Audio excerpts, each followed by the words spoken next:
So the weather in Hungary. So I kind of had this picture in my head of what Hungary looked like year round, and it was just blizzard and snow. And I thought I was gonna be tracting and streaking in the snow and just freezing my butt off. And that's just how I pictured Hungary. And I remember I got there, and I got there in the summertime. I got there in July. That's when it was. And it was summertime, and it was really, really hot. I was not expecting that. Flying into Hungary, I saw these green trees and everything. I expected to see, everything just dead and white and gray and stuff. But no, it definitely wasn't like that. It was beautiful in the summertime. It was really humid, especially in Budapest, because you have the Danube that just runs through right there. And so there's a lot of the moisture that comes from that. Gets in the air, gets really hot when you're streeting in Budapest. I mean, the summer was beautiful. It was really hot, but it was beautiful. There's a lot of sunflower fields everywhere in Hungary. So if you're on the trains and stuff, you look out left to your right, you just see tons of like sunflower fields. And that was really beautiful to see in the summertime. The wintertime, though, was actually really cold. So I was wrong about it being year-round, but I wasn't wrong about the wintertime. It really is that cold. I remember I actually fell on my butt a couple times walking through the snow, just slipping, and fell like 4 or 5 times in one day. I remember it was really, really rough. And it was really just like gloomy, and it was really dark. And yeah, it was just, I don't know. It's tough in the wintertime. Missionary work is definitely hard there. It's definitely easy to get down on yourself, a lot easier, to become depressed. But you just have to keep on looking at the goal. You just have to keep on focusing on these people, and know that, Satan can use the weather to keep you from doing missionary work. He can use a lot of things to do that, but the weather is definitely one of them, especially in Hungary. The fall was beautiful. I think the fall is the prettiest time, all the colored leaves and all the buildings, beautiful buildings, European architecture. It was really, really pretty. And so, yeah, that's kind of how it goes year round. So you have all the seasons in there. So you're going to get everything. It's not like Hawaii where it's, just one temperature pretty much year round. You get everything. So, yeah. Housing and transportation, no, it's a lot different. So if you were to look at, so a good way to describe the Hungarian economy, it's like they're like about 30 years behind us, middle class. So, I mean, that's the average. That's like the average person. So there are a lot of buildings that were built by the Russians when they occupied Hungary during World War II. And a lot of Hungarians live inside of them, especially in Erd. If you go to like the outer cities in towns around Budapest, you'll find a lot of that. And they're panel apartments. And I mean, it's really sad to see people living in that, because I mean, they're really, really, I lived in one in Erd, and so I got to experience firsthand, and it was really tough. We had no AC. The carpet was it was pretty bad. Our faucet didn't work. There was almost everything in the apartment basically wasn't working. And so a lot of people live in those, and you'll just see building after building after building after building of apartments. And you're just like, wow, I think in one building I tracked there was like 200 rooms. So there's a lot of those. A lot of people live in those. The Hungarian economy is really tough right now. A lot of people are working more than one job. But I mean, they're the hardest working people I've ever seen. Here, you don't really see old people walking around all the time. They're always in a retirement home, or, just knitting or something. I don't know, whatever they do. In Hungary, you see them around everywhere. The old ladies are walking. They could have like the worst, case of, they could have the worst case of scoliosis, but they're just walking around everywhere and going grocery shopping and just doing things like that. And it's really impressive to see. They love the outdoors. They love talking to people. The old people love talking to the missionaries.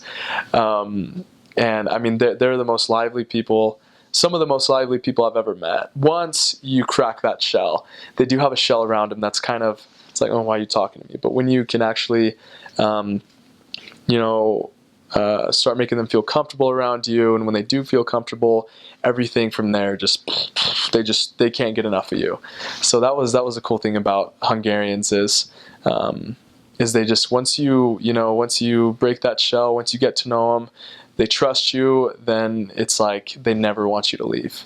And that was really cool. It was hard sometimes with the members though, like in cities and stuff like that, because they didn't want certain missionaries to ever leave, and they took it really, really serious and personal. But yeah, the Hungarian people are great. The living is really, really tough for some people. For other people, it's really great. I mean, there's a lot of beautiful houses in Hungary. They look a lot different. They don't really have you know how your typical, American home is, it's front yard, backyard, and that's it. I mean, in Utah, there's like no fence or anything like that. Hungarians, they have a huge fence around where they live, and their houses, it doesn't really have like a front to it. It does, a lot of houses do, I guess, there, but you'll see a lot of the houses don't have a front to it, and the doors are actually a lot different. I had a door in my first apartment, and it kind of looked like a couch. It had like little buttons and stuff on it, and they don't really have doorknobs as much as we have here. They're just kind of, it's like you put your key in, unlock the door, then you pull the little handle that's there. So that's another thing that's different about Hungary. And on the streets and stuff, and a lot of the condos and things like that, we would have to knock on people's windows because their door would be on the complete other side of the house in their backyard. So their front door was like a gate, and you could ring the doorbell, but in order for them to come out, they'd have to go out the back and then come around and open the gate. And so you can imagine how frustrated some people got during the winter time. Like, who's knocking on my door at 6 o'clock at night? It's the missionaries. That's definitely the last thing that they want to hear. But yeah, so that's kind of how some of the houses are, how the apartments are. And yeah, the transportation, let's see, a lot of people travel by train. They call them Villamos or Vonat.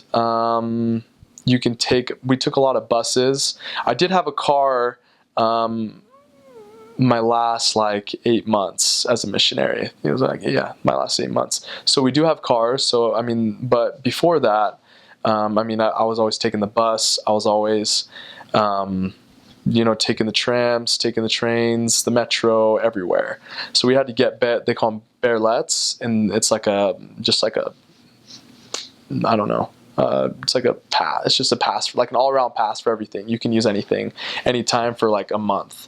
And so you definitely use public transportation a lot when you first get into the mission field. But I loved it because you get to talk to people on trains. In a car and a bike, you're just kind of by yourself, riding. But when you're on a train, you can talk to all kinds of people. I remember I was so excited to see my first Hungarian on a train when I first got on it. I literally talked to her for the whole train ride to my first area. And my first area is it's one of the farthest away from Budapest. And we just talked forever, and I loved it. I couldn't speak a lick of Hungarian, but I could, obviously like certain words and phrases and stuff, but it's really cool how I was able to communicate with her even though I didn't really speak the language. So speaking to people on buses, speaking to people on trains, that's really awesome. And I definitely miss that once I was able to start driving. Yeah. So the produce is a lot more organic than here in the U.S. It goes bad a lot faster. The housing is a lot cheaper than the U.S. I knew some Americans that just moved to Hungary for the housing. It's really, really cheap living. But the food is about the same, if not more expensive. So it's even harder for Hungarians. I think minimum wage there is, about the dollar, it's like $4.95 or something like that. I don't know, something really, really low. No, that's a good job, I think. I don't know. It's somewhere around there, $4, $3. So a lot of them have about 3 jobs, and they have to pay for things. Besides their living, everything's just as costly as everything here in the U.S. Like I said, if not more expensive. If you want to get a Nike shirt there, it costs like $40 for just like a Nike t-shirt, because it's shipped all the way from the US and they put it in to Hungary and stuff, so it costs a little bit more. Clothing is definitely a lot more expensive there.